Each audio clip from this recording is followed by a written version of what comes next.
Dans des secteurs longtemps dominés par les hommes comme le bâtiment et les travaux publics ainsi que les mines, les femmes s'imposent progressivement, faisant preuve de compétences, de résilience et de détermination. C'est dans ce cadre qu'elles ont organisé la Journée nationale de la femme dans le BTP et les mines, la deuxième du genre qui s'inscrit dans une volonté forte de valoriser leur rôle dans ces domaines techniques et industriels. C'était à Yamoussoukro le week-end dernier en présence de Charles Kouakou et de Soro Estelle.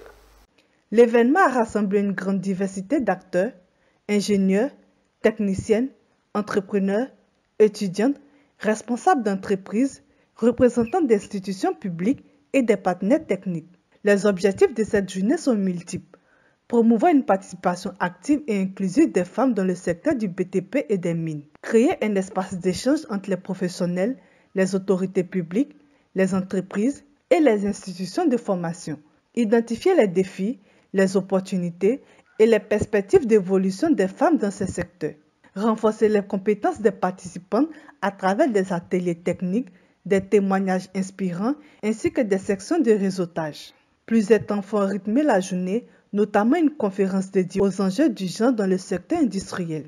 D'ici 2026, c'est de créer la première entreprise ivoirienne dirigée uniquement que par les femmes qui va construire tout ce qui est édifice, tout ce qui est structure en Côte d'Ivoire. On n'a plus besoin, pour moi, on n'a plus besoin de faire appel à des gens ingénieurs de l'extérieur pour venir nous construire ce dont on a besoin. Une initiative encouragée par les aînés.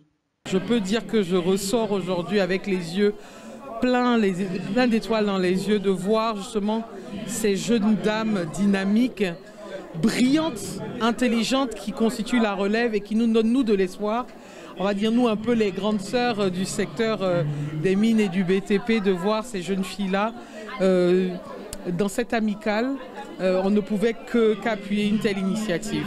Pour la suite de leur carrière, c'est de continuer de la sorte, de ne pas se mettre de plafond de verre. Il n'y a rien qui leur est impossible. La deuxième journée nationale de la femme dans le BTP et les mines s'impose ainsi comme une plateforme stratégique de dialogue, de visibilité et d'action en faveur de l'autonomisation de la femme. Cette soirée s'est terminée par la présentation de la présidente par intérim au nom de Roxane Assier et la coupure du gâteau.